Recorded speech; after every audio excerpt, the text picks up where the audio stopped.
I came back home for Christmas, expecting warmth and tradition, but the house was quiet, empty, except for Grandma, slowly picking at some leftover food. On the table sat a note. It read, "Spent your $8,500 loan on a family cruise." Underneath that, in smaller writing, "Take care of her."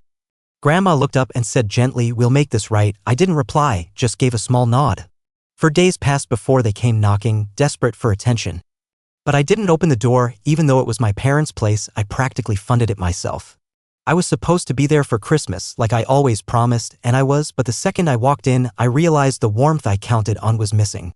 Sure, the tree was up and glowing, but the plastic star on top blinked like it was apologizing for something it couldn't fix. The silence, though, that was the loudest thing in the room.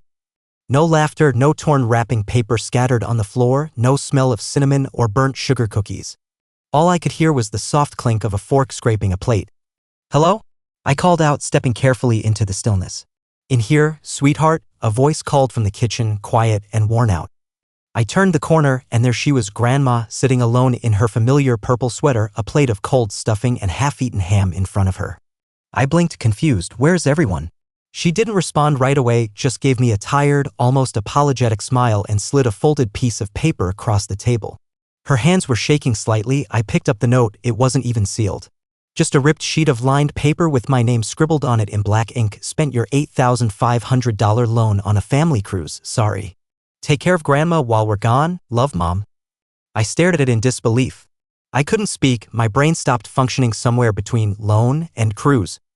That money had been for my dental surgery. I'd spent over a year putting it aside. Grandma watched me carefully, like someone navigating a minefield. Silent, hesitant. "I guess they thought you wouldn't mind," she said softly, her hands folding a napkin like it was the only thing holding her together. "They left yesterday." I dropped into a chair, the seat colder than I expected, colder than the room itself. No warning, no text, no call, just vanished, taking my savings with them. I whispered the words, but they barely made a sound. Grandma let out a dry little laugh. "Oh, honey. You know they only reach out when they want something." I nodded, slow and stiff, my fists curling beneath the table. This wasn't new behavior, just clearer, louder. She took a small sip of orange juice, locked eyes with me, and said with a quiet certainty, "We'll fix this." I stayed silent, but something inside me cracked wide open. And in its place, something colder, sharper, started to form. That night, Grandma went to bed early. She said the waiting wore her out and her hips couldn't take it anymore. She kissed my cheek, gave my arm a gentle pat, and whispered, "You were always the only one who stayed kind." Then she shuffled off toward her room, limping the way she had ever since that fall on the icy stairs 2 winters ago, the one no one bothered taking her to rehab for. I sat in that dim, silent house for hours. No TV, no lights, just me and that damn note. That note, that money, my money. The money I'd bled for, working late-night shifts, giving up weekends and holidays. Driving strangers around, taking whatever freelance gigs I could get. Skipping meals, missing sleep, $8,500 gone. All blown on a vacation. I checked the family group chat, not a single message, not even a lazy Merry Christmas. I scrolled up, the last one from my mom was back in November. "Make sure you transfer the loan to Dad's account. We need to book before the prices go up." Loan, they made sure to use that word, not a gift, never that. Because they knew it wasn't theirs to take. I could still hear Mom's voice when she pitched the whole thing. "It's just a short-term loan. We'll pay you back by February at the latest. You can reschedule your dental thing. Can't you?" I'd nodded. Of course I had. That's what I always did. When they needed money for Ethan's tuition, I nodded. When Dad's gambling debts got out of hand, I nodded. When Lauren needed rent after quitting her job because her boss was mean, I nodded again. I always nodded because if I didn't, I was the selfish one. Ungrateful, difficult. After everything we've done for you. Done for me? They kicked me out at 17 because I wouldn't lie for Ethan after he stole Grandma's pain meds. They skipped my college graduation, said they were too busy helping Haley move into her boyfriend's apartment. They forgot my birthday 3 years in a row. But the moment they needed cash, oh, suddenly I was family again. By the next morning, I had the full picture. They weren't just on a cruise. They were living it up on the Aurora, some luxury ship cruising the Caribbean for 10 days. Private butler, infinity pool, gourmet meals, $3,000 per person. 4 of them. I know because Haley posted a photo on Instagram, forgot to block me this time. All 4 of them in white bathrobes, toasting with champagne. The caption? Finally some peace, away from all the leeches and negativity. Leeches? I laughed. Out loud, right there in the kitchen. They stole my money, left Grandma with scraps, and had the nerve to call me a leech. That was the moment something inside me snapped for good. And the sadness? Gone, even the anger faded. All that was left was focus. That evening, Grandma found me in the garage, crouched beside Dad's old filing cabinet, buried in a sea of old receipts, bills, and documents. She didn't ask what I was doing, just watched me flip through the paper trail of decades. I need to know everything, I told her, where it all went, who did what, who else knew. She sat down beside me, pulled out an old, faded notebook, and started flipping pages. Let's start with 2016, she said. That's when your mother stole my pension login. By midnight, we had numbers. By the next morning, everything was in place. They pulled into the driveway like they'd just returned from some grand, noble journey. Same people who'd ditched Grandma and me with nothing but a sloppy note and a fridge full of expired coleslaw, now strolling in like war heroes. I heard their laughter before the front door even opened, loud, carefree. Haley waltzed in first, dragging a fancy designer suitcase behind her. Her hair was braided with ribbons, nails still shiny from a fresh salon visit. Ugh, so glad to be back, she groaned. That last dinner on the ship totally gave me hives. Behind her came my mom, stepping inside like a queen in a midday drama, sunglasses still on, indoors, like she couldn't be bothered. She glanced around the living room with a look of disgust and sniffed. Did you even try to clean up in here? Her foot kicked aside Grandma's shawl like it was trash. Then came Dad, red-faced, puffy, looking like he'd gone to war with every buffet on that ship. He spotted me and let out a grunt. Oh, you're still here? Ethan was last. No hello, no eye contact with Grandma, just tossed his bags by the couch and flopped down like the house owed him a break. I said nothing, just sat there, hands folded on the table, calm and still, like a storm right before it breaks. Where's the food? Mom asked, peering into the kitchen like she expected a personal chef. In the fridge, I told her evenly, still plenty of that ham you left behind. Ethan chuckled, seriously? You're still mad about that? He shook his head and added, dude, just get some takeout, it's not like you're broke. I stood up, slow and deliberate, glad you're all here. Sit down, I've got something to show you. Ethan groaned and slouched into a chair like I was asking too much. Dad cracked his knuckles. Haley ignored me, still wandering around looking for a phone charger. I turned my laptop toward them, tapped a key, and hit play. First video, a spreadsheet, but not just numbers. This was a forensic breakdown of every dollar they'd taken. Grandma and I had spent 4 days building it. Line by line, withdrawals from her pension, ATM visits that matched Dad's favorite gas stations. Every Zelle and Venmo Haley claimed were for emergencies that turned out to be beauty products and tech. Mom's voice suddenly snapped sharp. Where'd you get all this? Her bank, I said without looking at her. You should have been more careful using someone else's password. Second video, screenshots, Venmo transfers, account logins from Mom's phone, pension access times that lined up perfectly with Dad's online poker sessions. Then came the emails. Mom writing to Haley, he won't notice the deposit missing, he trusts us too much. Haley replying, he's a softie, and seriously, who leaves Grandma behind on Christmas anyway? I clenched my jaw but kept going. I could stop here, I said, but I won't. One more file. A voice recording, Lauren, Ethan's wife, standing on our porch just 2 nights ago. Her voice cracked through the speaker. I didn't want to go, I begged him, but Ethan said if you didn't give them the money, they'd just leave her and deal with it later. I only stayed quiet because he said it'd all blow over. I'm sorry, I couldn't do it anymore. Ethan shot to his feet. You recorded my wife? That's illegal. No, I said calmly. She asked me to. She said she was tired of lying for you, tired of watching you bleed people dry. Dad stood now, his fists clenched, his face nearly purple. You little snake, digging through our accounts like some kind of it. Like someone who's tired of being robbed, I cut in. I opened one last tab. An email already drafted and ready to go, subject line, formal report of elder financial abuse. Attached were the files, evidence, names, dates. Recipients? The Social Security Fraud Division, Grandma's attorney, the county ombudsman, and 2 local news stations. You have 48 hours, I said. My voice didn't rise, didn't shake, to return every last cent. Or I hit send.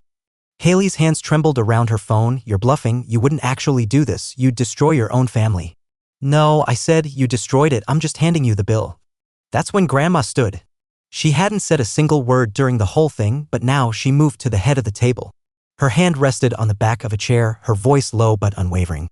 I raised 3 of you, she said, fed you, changed your diapers, stood between you and the world when it tried to hurt you. And when I couldn't even walk on my own, you left me with frozen beans and a moldy pie so you could sip champagne on stolen money.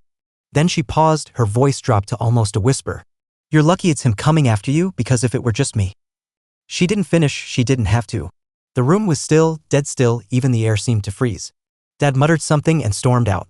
Haley burst into tears, reached for Grandma, but Grandma turned her back on her. Ethan just stared at me, eyes burning. "You're not family anymore," he spat. I gave him a slow smile. "No, I'm finally free." They didn't think I'd actually do it. Even after I laid it all out, evidence, recordings, the warning, they still believed they could wear me down, guilt me back into place. But the version of me they knew? The one who kept quiet, who handed over money and nodded through the lies, that guy disappeared the moment they spent $8,500 of my savings on tropical drinks and shrimp buffets. The first day after the confrontation? Total silence. No calls, no texts, no apology. Just me and Grandma sitting in a cold, quiet house, eating microwave oatmeal and checking the bank every hour. Still nothing. On the second day, I sent the email. Every file, every document, labeled, dated, and submitted to every agency I could find. At 6:13 p.m., I got a reply. "Thank you for your submission, a case has been opened." Day 3? Everything exploded. Ethan panicked first. I woke up to 12 missed calls and a flood of texts. "We didn't mean it like that. Don't do this, you'll ruin everything. You're really going to destroy your whole family over some money?" Then came Mom's favorite tune. "You're just being emotional, please take the post down." They kept texting, thinking I'd cave. "We need to talk." "You're being unreasonable." I didn't answer a single one. Instead, I forwarded every message straight to Natalie, my attorney. Natalie reads like a machine, no emotion, just precision. She and Grandma's legal advisor had been working behind the scenes ever since the night Lauren broke down on our porch. I hadn't even finished my morning coffee before Natalie fired off official letters of intent to sue to Mom, Dad, Ethan, and Haley. No warnings, no grace period, just sharp language and legal consequences. The claims were heavy: elder abuse, unauthorized access to retirement accounts, fraud, loan misuse, and the number at the bottom? $14,322.85 with penalties and interest included. That night, my mother appeared on the porch. Her eyes were sunken, makeup-free for the first time in what felt like years, and her hair looked like she'd pulled it back in the car. She didn't knock, just stood there. Her voice trembled. "Can we talk?" I folded my arms. "Only if you came with something more than excuses." She reached into her oversized purse, pulled out a white envelope, and handed it to me. Inside was a cashier's check for $8,500, my loan to them, clean, no memo line, no smiley face. "No interest?" I asked, tilting my head. "You're lucky you're getting this," she snapped. "This whole circus is destroying us." "No," I said quietly, stepping outside and shutting the door between us. "You destroyed yourselves. I'm just finally done pretending otherwise." Later that week, Haley called me from an unfamiliar number, her office line. She was sobbing, barely got out a hello before she started ranting. The story had gone viral. Family abandons elderly woman on Christmas, steals pension, grandson fights back, 42,000 shares in a single night. Her name was in every screenshot. The text she sent about leeches had turned into a meme. Her boss called her in, HR followed. It was unraveling. "I'm getting fired," she wailed. "Do you even understand what you've done?" I didn't write the headlines. I told her calmly. "I just posted the truth. Now pay what you owe." She did, slowly, for separate payments, each one verified, receipts sent, no shortcuts, no chances to forget. Ethan held out longer. He strutted online like he was untouchable. "My boss doesn't care," he posted. "It's all fake," but karma had other plans. Lauren left him. She filed for separation, said she wouldn't raise her kids in a house full of secrets and theft. She called me the same day. "I should have left sooner," she said, voice raw. "I thought he was just stressed, but now I see who he really is." "Do you need help?" I asked her, "with a place or anything?" She paused. "Only if it doesn't come with strings." I smiled. "Then yes, because doing the right thing shouldn't cost you everything." 2 days later, Ethan knocked on my door. He looked awful, like he hadn't slept in days, eyes bloodshot, stubble growing wild. His rage was quiet and simmering. "You destroyed my life," he spat. "No," I said, handing him a sealed envelope. "You did, I just made sure people saw it." Natalie had filed for garnishment. His wages would now come with a built-in apology. He tried to rip up the document, tossed it at me like it would change something. "Pay every cent," I told him, "or we freeze your accounts." "Still think I'm bluffing?" Ask Haley. By the end of week 2, every penny was back where it belonged. Mom and Dad returned $8,500. Haley added $3,100, interest included. Ethan, begrudgingly, paid $2,700 after borrowing from his boss. It must have burned. I used $3,000 of it for long overdue dental surgery. Another $2,000 went to buying Grandma a proper lift chair and bringing in a part-time home nurse. The rest? I opened a locked, interest-bearing account in Grandma's name. Only she and I could access it. When I showed her the papers, her hands trembled. "They took everything," she whispered, "but they didn't take you." And in that moment, I realized it wasn't just about the money. I had reclaimed something bigger. For the first time in my life, I didn't feel like a walking wallet. The years of guilt, the constant pressure to stay silent, to be the good one, they all fell off of me like dead skin. And for once, I stood up without feeling like I owed someone an apology just for existing. The phone stopped ringing, the texts dried up, and the silence? It was beautiful. Not that heavy silence that comes after being guilted into something. Not that anxious silence that feels like waiting to be hit. This silence was clean, pure, like a room after surgery, like the first breath after pulling out a rotten tooth. Grandma started sleeping again, no more jolts at 3 a.m., no more worried glances at the front door, just peace. And me? I was rebuilding not just a bank account, but myself. I left my job, took a remote contract that paid better and didn't drain me dry, gave me hours back, gave me back. I took Grandma out for pancakes at her favorite diner, ugly floors, watery coffee, but she laughed louder than I'd heard in 5 years.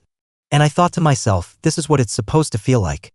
I miss this, she said, casually dipping her fries into a milkshake like it was the most normal thing in the world. I raised an eyebrow. Your arteries might disagree. She gave a little shrug and grinned.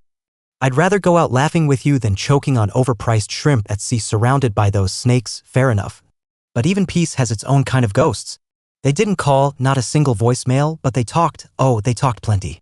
Haley started it. She threw a pity post on Facebook, something vague about how some people don't understand what forgiveness really means. There was even a photo of her lighting a candle in a church, trying to look pious. Meanwhile, Mom had been whispering to extended relatives, spinning a version where I manipulated Grandma while she was weak. Real convenient how she forgot to mention using Grandma's pension to clear her plastic surgery bills. And Ethan. Ethan went off the deep end. He made a reel on Instagram using dramatic audio from Succession like he was some tragic prince whose empire had crumbled. The caption read, "Some people would rather see you fall than rise with you." I laughed so hard I had to sit down. Rise with you? You tried to burn my life to the ground and dance in the smoke. They wanted to rewrite the script, play victim in the story they authored, but I wasn't handing over the pen. I had evidence, screenshots, voice memos, transaction logs, notarized documents, signed letters, and I wasn't hiding anymore. The shift happened 3 weeks later. I was in the grocery store with Grandma. She was in the cart because her knees had been acting up again, and we were loading up on soup and ginger ale. I turned a corner and nearly bumped into a woman, older, polished, kind of regal. She studied me, eyes narrowing, then softening. "Excuse me," she said gently, "are you the one from the article?" I stiffened, unsure how to answer. She smiled. "The one who stood up for his grandmother?" I blinked. Yeah, I guess that's me." She glanced at Grandma, then back at me. "I just wanted to say thank you for standing up, for not staying quiet. My mother, they did something like that to her, but no one fought for her. I wish someone had." She touched my arm just for a moment, then walked away. I turned and saw Grandma frozen in place, her hand hovering over a soup can, her eyes glassy. "I didn't think anyone ever saw us," she whispered. "They see you now," I said softly. That was when it really hit me. This wasn't about revenge or debt or even trying to prove I wasn't the broken one. This was about finally telling the truth and letting it stand. And the best part? I didn't have to shout anymore. The truth had already started moving through the world on its own, dragging their names behind it like a garbage bag that had ripped open across the pavement. Every time they posted, someone remembered. Every lie they tried to sell, someone else brought the receipts. Mom tried to bounce back by starting a YouTube cooking channel, Cozy Kitchen with Nina. First episode got hit with a comment, "Did you pay for that oven with stolen retirement funds?" She deleted the whole channel by day 2. Ethan applied for new jobs, but the garnishment notice in his file scared employers off. Turns out not every boss wants to deal with someone legally labeled a financial liability. Haley disappeared off social media for a while, then came back under a new handle at m_life_reset, posting yoga selfies and inspirational quotes about shedding toxic energy, which was hilarious because I didn't cut her out. I exiled her. Time passed. I moved into a quiet little apartment, clean walls, secondhand furniture I actually chose, not a single item touched by their hands. Grandma came with me. She had her own room, decorated with faded black and white photos, a crocheted blanket from the 90s, and a lamp shaped like a seashell. She called it the fort. It made her feel safe. One evening, she knocked on my door and sat down on the edge of the bed. "Can I ask you something?" "Of course." "When you found that note, the one they left, why didn't you just walk away? Why'd you stay?" I sat with that for a second, then I said, "Because I remembered who I was before they convinced me I wasn't worth remembering." She looked at me, really looked, then nodded. "I'm proud of you, sweetheart."